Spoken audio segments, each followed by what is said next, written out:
గుంటూరులో లేడీ అఘోరి హల్చల్ చేసింది. అయితే లేడీ అఘోరి గుంటూరుకు చెందినటువంటి అనిల్ బెహ్రాతో వివాదం ఉంది. అతను తనతో ఫోన్ చేసి అసభ్యంగా మాట్లాడుతున్నారు, అలాగనే వీడియో కాల్ చేసి కూడా పూర్తిగా అసభ్యంగా మాట్లాడుతున్నారని కూడా ఆమె నిన్న నల్లపడ పోలీసులకు ఫిర్యాదు చేసింది. ప్రస్తుతం మనతో పాటు అనిల్ బెహ్రా ఉన్నారు. అసలు లేడీ అఘోరితో వివాదం ఏంది, ఎందుకు వచ్చింది, ఆమెతో అసభ్యంగా ఎందుకు మాట్లాడాల్సి వచ్చిందనే విషయం తెలుసుకుందాం. చెప్పు అనిల్, ఇప్పుడు అసలు లేడీ అఘోరి నీకు ఎలా పరిచయం, ఆమెతో నీకు ఎలాంటి విభేదం? మొదటిగా లేడీ అఘోరి అనే పదాన్ని నేను తీవ్రంగా ఖండిస్తున్నా. ఆడి పేరు సీను. వాడు మామూలుగా 2024వ సంవత్సరంలో తను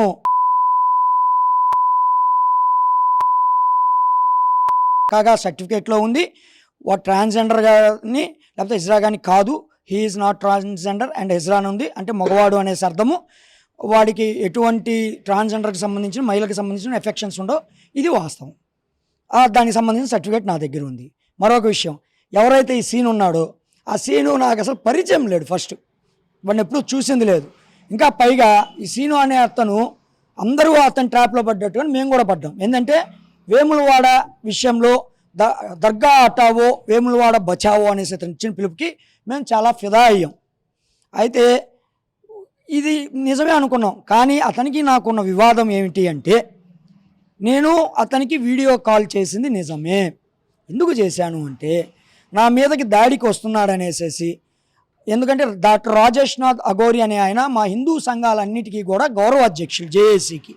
వారి మీద వాళ్ళు చేసినటువంటి నిందలు మీడియాలో వచ్చిన దానికి ఆయన మానసికంగా కుంగిపోతే ఆయనకి ఆత్మస్థైర్యాన్ని ఇవ్వడం కోసం మేము అందరం వెళ్ళి ఆయన్ని పరామర్శించడానికి వెళ్ళే ముందు అన్ని హిందూ సంఘాలు, నేను ఒక్కనే కాదు, అన్ని హిందూ సంఘాల నాయకులు వాళ్ళ యొక్క స్టేటస్లో పెట్టారు, రాజేష్నాథ్జీని మేము సపోర్ట్ చేస్తున్నాము.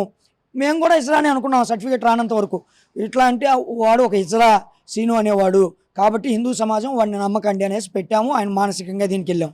ఇక్కడ వచ్చినటువంటి ఇదేంటంటే, అతనికి నాకు వాస్తవంగా ఎటువంటి గొడవలు లేవు. అతన్ని ట్రాప్లో మేము ఎట్లా పడ్డామో ఆ హటావో పేరుతో, అట్లాగే అతన్ని పార్దు రెడ్డి, వాడి పేరు వినోద్ రెడ్డి, కంపేరులో ఉంటాడు. తర్వాత విష్ణు, వీళ్ళిద్దరూ మీద 420 కేసులు ఉన్నాయి. వీళ్ళిద్దరూ చాలా జాదుగాళ్ళు. వీళ్ళిద్దరు ఏం చేశారంటే, మంగళగిరిలో పవన్ కళ్యాణ్ గారి ఆఫీస్ దగ్గర ఆయన బద్నం చేయడం కోసం ఈ మహిళా అఘోరి అని మీరు చెప్తున్నటువంటి సీనుగాడు ఎవరైతే ఉన్నారో వాడు వచ్చి హల్చల్ చేసిన సమయంలో వీళ్ళు హిందూ సంఘాలుగా, అప్పట్లో మేము హిందూ సంఘాలుగా వాళ్ళని రిక్రూట్ చేస్తే అప్పుడు ఉన్నటువంటి పోలీసులు వాళ్ళ ద్వారా అతన్ని పైకెక్కించడం, అప్పటి నుంచి వీళ్ళు కాంటాక్ట్లో ఉండడం జరిగింది. వీళ్ళందరూ కలిసి ఒక స్కెచ్ వేశారు. మీరు నమ్మండి నమ్మకపోండి, డాక్టర్ రాజేష్నాథ్ అఘోరి అనేటువంటి వ్యక్తిని అఘోర అఖాడా నుంచి ఎల్లగొట్టేసి ఇప్పుడు మీడియాలో కానీ ఇంకొకటి దాంట్లో కానీ ట్రెండింగ్లో ఉన్నటువంటి ఈ లేడీ అఘోరి అనేసేసి కొంతమంది అనుకుంటున్న సీనుగాడిని తీసుకొచ్చి అక్కడ ఆ పీఠంలో కూర్చోబెట్టి వీళ్ళకి దందా నడిపించాలనేసి అనుకున్నారు. ఓకే, ఏంటి అసలు రాజేష్నాథ్కి మీరు బినామీనా కాదా? రాజేష్నాథ్కి కొన్ని కోట్ల రూపాయల అప్పులు ఉన్నాయి. ఎవరైనా ఆస్తులు ఉంటే బినామీ ఉంటాడు, కానీ అప్పులకు బినామీ ఏందండి? ఆలోచించండి. ఆస్తులకు బినామీ అంటే సంతోషపడతాం, కానీ అప్పులకు బినామీ ఏందండి? సో అయితే రాజేష్నాథ్ ఒక మహిళని ట్రాప్ చేశారు, రాజేష్నాథ్ రాసలేళ్ళు అంటూ కూడా లేడీ అఘోరి బయట పెట్టింది కదా, అంటే దీనికి సంబంధించి ఏంటి? మీడియాలో ఒక ఆడియో వస్తూ ఉంది. మీరు అంటున్నటువంటి లేడీ అఘోరి, నేను అంటున్నటువంటి సీనుగాడు ఒక అమ్మాయి మాట్లాడినటువంటి ఆడియో.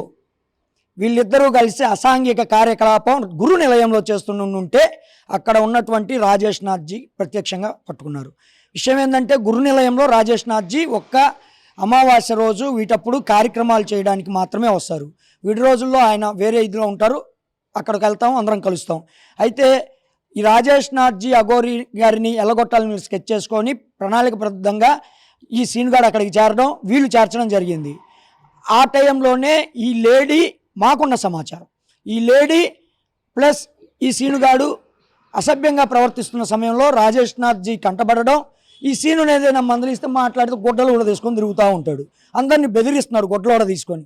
ఈ అసభ్యం, ఈ పెంటంతా ఎందుకు అనుకొని ఆయన ఏం చేశాడంటే, ఈ అమ్మాయిని హెచ్చరించి నువ్వు ఇక్కడ ఉండడానికి వీల్లేదు, నువ్వు ఉంటే పద్ధతిగా ఉండదని ఎల్లగొట్టాడు. మీకు వాళ్ళిద్దరు మాట్లాడుకున్న సంభాషణలో కూడా అది వినిపిస్తుంది. ఎల్లగొట్టేటప్పటికి తన ప్రేయస్ అంటారో ఏదంటారో, తన మనసుకు నచ్చిన వ్యక్తి అంటారో, ఎందుకంటే ప్రేయస్ కాకపోతే చేయకోసుకోడుగా, వాడు చేయకోసుకున్నాను అనేది కూడా వాడు మాటల్లో ఉన్నది ఆడియోలో లీక్లో ఉంది. ఎల్లగొట్టేటప్పటికి తట్టుకోలేక ముసుకేసి ఆ ముసుగు దొంగను బయట పెట్టమనండి వీడిని. ఇప్పుడు ఒక అమ్మాయి నాకు ట్రెట్టింగ్ ఉంది అనేసి పోలీస్ స్టేషన్కి వెళ్ళి కంప్లైంట్ ఇవ్వాలండి. ఇప్పుడు నాకు ట్రెట్టింగ్ ఉంటే నేను మా ఆవిడ్ని వాళ్ళని బెదిరిస్తున్నాను, నేను అరణ్యలపేట పోలీస్ స్టేషన్లో కంప్లైంట్ ఇచ్చా. అట్లాగే ఎవరైతే అమ్మాయి ఉందో మీడియా ముందు పెట్టినావు కదా, చట్టం ముందుకు తీసుకొనిరా. ఉమెన్స్ సెల్ ఉంటుంది, అవన్నీ తీసుకురా. ఆ అమ్మాయిని తీసుకొచ్చేసేసి కావాలనేసి ఎల్లగొట్టారు కాబట్టి ఇంకా రాజేష్ నాథ్ మీద నిందేయాలి. అట్లాగే గోవుల అక్రమ రవాణా అనేసి పట్టుకొని డబ్బులు దందా చేస్తున్నటువంటి స్మగ్లర్లతో చేతులు కలిపినటువంటి వినోద్ రెడ్డి, అట్లాగే మంగళగిరికి చెందిన విష్ణు, వీళ్ళిద్దరిని హిందూ సంఘాలు సస్పెండ్ చేయడం జరిగింది. వాళ్ళకి హిందూ సంఘాలకి సంబంధం లేదని మంగళగిరి పోలీసులకు ఇవ్వడం జరిగింది. వీళ్ళిద్దరిని పెట్టుకొని గోవుల్ని వధశాలలు పంపించడం కోసం అక్కడ ఏదైతే కబేలాన్ని మూసేశారో తణుకులో దాన్ని ఓపెన్ చేయించాలంటే వీటన్నిటికీ కూడా రాజేష్ నాథ్ అఘోరి అడ్డం. అఘోర అఖాడా పేరుతో గోశాలలు నడపొద్దు, అక్రమం జరుగుతుందనేసి రాజేష్ నాథ్జీ గట్టిగా చెప్పడం జరిగింది. వీటన్నిటికీ దందా నుంచి ఇచ్చేయాలంటే రాజేష్ నాథ్ అఘోరిని అక్కడ నుంచి పంపించేయాలి అని ప్లాన్ చేశారు. కానీ హిందూ సంఘాలుగా మేము ఉన్నంతకాలం జరగదు కాబట్టి దాన్ని మేము స్పందించడం. విషయం ఏంటంటే 1997లో నేను సంఘ పరివారంలోకి వచ్చాను. మీరు నా ట్రాక్ రికార్డ్ చూడండి, అనేక ఉద్యమాలు చేశా. జిన్నా టవర్ మీద పోరాటం చేసింది నేను ఎక్కడా కూడా డబ్బుల కోసం కక్కుర్తిపడిన వ్యక్తిని కాదు, ఇది చేసిన వ్యక్తిని కాదు. టార్గెట్ ఏంది? రాజేష్ నాథ్జీకి ఆయనకు అడ్డం ఎవరు, ఆయన కోసం నిలబడుతుంది ఎవరు? అనిల్ బెహ్రా. అనిల్ బెహ్రా అనేవాడిని ఇక్కడ నుంచి ఎల్లగొట్టాలి. అనిల్ బెహ్రా అనేవాడు హిందూ సంఘాల నుంచి మమ్మల్ని ఎల్లగొట్టాడు కాబట్టి ఎల్లగొట్టాలని పార్దు అనేటువంటి వ్యక్తి, విష్ణు అనేటువంటి వ్యక్తి నిజంగా ఒక విధంగా మాట్లాడాలంటే మీరు చెప్తున్నటువంటి లేడీ అఘోరి అని చెప్పుకుంటున్న సీన్గాడు ఎవరైతే ఉన్నాడో వాడు కూడా వీళ్ళ ట్రాప్లో పడ్డాడు. చూడండి అమ్మాయిని ఎంతలో బతిమలాడుతున్నాడో, వాడు ట్రాప్లో వేశారు. కాబట్టి ట్రాప్లో వేసి పైకి ఈ లేడీ అఘోరి అని చెప్పే సీనుని బొమ్మగా పెట్టి రాజేష్ నాథ్ అఘోరిని మానసికంగా వేధించి అక్కడి నుంచి ఎల్లగొట్టేసేసి ఆ ప్లేస్లోకి ఈయనని పెట్టి ఈ లేడీ అఘోరి అని మీరు చెప్తున్న సీనుగాడిని పెట్టి వీళ్ళు దందా చేయాలని వీళ్ళిద్దరిని చూస్తున్నారు. మీరు కంతేరులో కానీ మంగళగిరిలో కానీ వీళ్ళ గురించి ఎంక్వైరీ చేయండి, వీళ్ళ బతుకులు బయటకు వస్తాయి. అంటే ఏంది అంటే ఇప్పుడు ఈ దందా అంటే ఏం చేయాలంటున్నారు? మీరు ఏదో తణుకులో స్లాటర్ హౌస్ అంటున్నారు, అంటే దానికి దీనికి సంబంధం ఏంది రాజేష్ నాథ్ అఘోరికి? సార్ తణుకులో ఒక స్లాటరింగ్ హౌస్ పెట్టారు. ప్రపంచంలోనే ఎక్కడా లేనటువంటి అత్యాధునికమైనటువంటి పరికరాలతో పెట్టారు. ఒక్క జంతువుని లోపలికి పంపిస్తే 10 నిమిషాల్లో ప్యాక్ అయ్యి వస్తుంది, ఎముకలుగా ఇదవుతుంది. అక్కడ ఆ ఏరియా వల్ల రక్తాన్ని ఇచ్చేస్తుంటే ఎంతసేపటికి కూడా ఆ స్లాటరింగ్ హౌస్ ముయ్యకపోతే డాక్టర్ రాజేష్ నాథ్ అఘోరి గారు హైకోర్టుకి కొంతమంది ద్వారా దాన్ని స్టే తీసుకొచ్చి మూపించారు. అది కొన్ని కోట్ల రూపాయల నష్టం.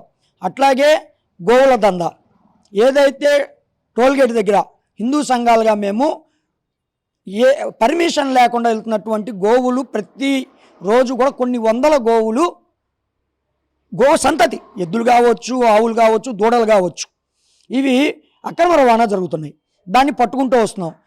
మీరు అడగొచ్చు రోజు ఎందుకు పట్టుకోలేకపోతుంది, దాన్ని మేపే స్తోమత మా దగ్గర లేదు. అట్లాగే గోశాల వాళ్ళ దగ్గర కూడా అంత ఇది లేదు. కాబట్టి దొరికిన గాడికి పెద్ద దీంట్లో వెళ్తున్నాయి, కటింగ్కి వెళ్తున్నాయి ఆపుతున్నాం. అయితే దీనికి గతంలో అధ్యక్షుడిగా గోరక్షణకి వినోద్ రెడ్డిని పెట్టాం. ఈ వినోద్ రెడ్డి ఏం చేస్తున్నాడంటే వెహికల్ని పట్టుకొని వాళ్ళ దగ్గర డబ్బులు దండుకొని ఈ అక్రమ రవాణాని కొనసాగిస్తున్నాడు. ఇది కొంతమంది మీడియా ప్రతినిధులు మా దగ్గరికి తీసుకురావడం జరిగినప్పుడు దాని మీద నిఘా పెట్టాం, వాడికి ఎర్రేసాం. ఆ ఎర్రలో చిక్కినప్పుడు హిందూ సంఘాలన్నీ ఇంక్లూడ్ ఓన్లీ అనిల్ బెహ్రా కాదు, హిందూ సంఘాలన్నీ పట్టుకున్నాక ఇతన్ని ఎందుకులే ఇన్నాళ్ళు పనిచేశాడు కానీ సస్పెండ్ చేసి వదిలేసేసాం. అట్లాగే పోలీసు వారికి చెప్పాం. ఏమని చెప్పామంటే సార్ ఇది పరిస్థితి, వీడు ఇట్లా దందా చేస్తున్నాడు, వాడికి హిందూ సంఘాలకి సంబంధం లేదని చెప్పాం.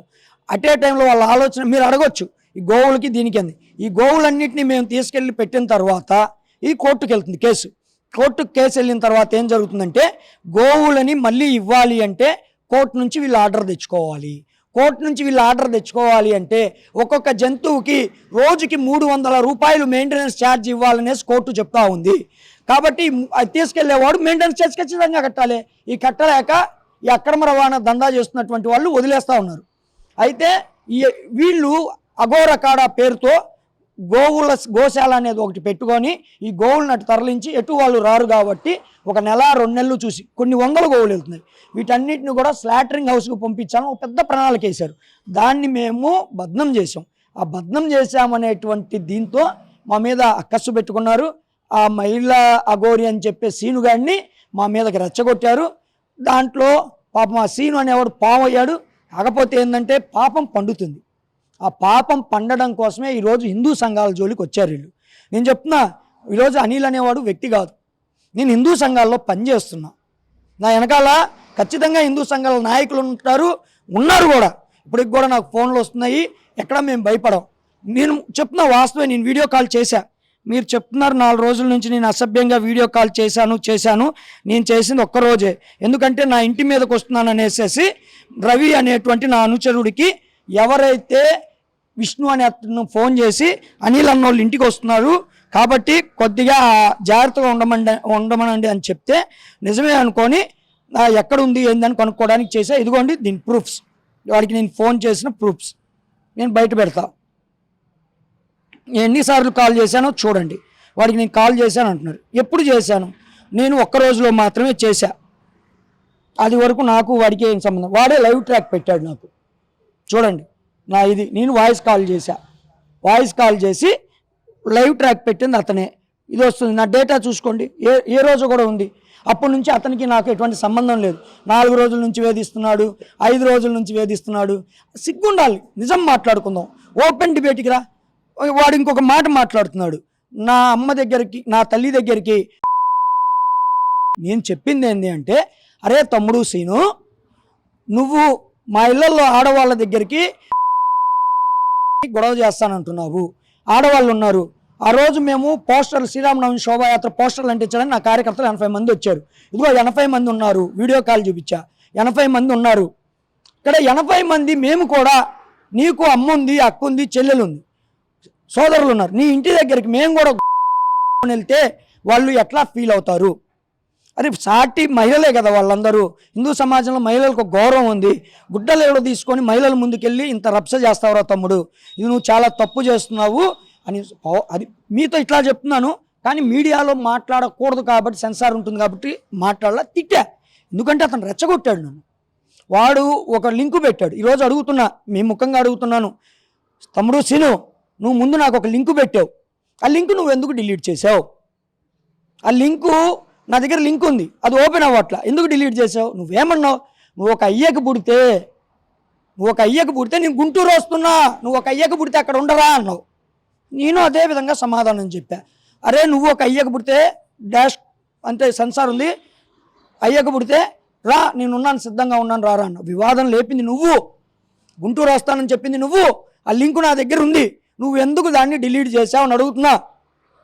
సో ఇప్పుడు ఫైనల్గా ఏదైతే బినామీ అని చెప్తున్నటువంటి రాజేష్ నాథ్, బినామీ అని మీరు చెప్తుంది ఏంది, ఈ రాజేష్ నాథ్ యొక్క అఘోర అకార్డుని స్వాధీనం చేసుకొని స్లాటర్ హౌస్ను ఓపెన్ చేపించి మళ్ళీ గోదందా సాగించాలనేది వీళ్ళ ప్లాన్ అంటారా?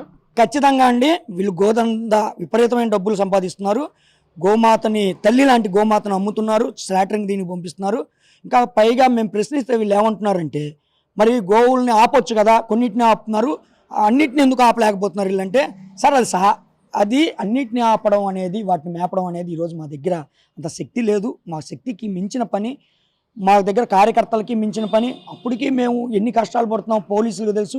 మాతో పాటు మేము ఆ గోవుల్ని పట్టుకున్న సమయంలో పోలీసులు పడుతున్న కష్టాలు తెలుసు. చాలా గోశాలలు నడుస్తున్నాయి సార్.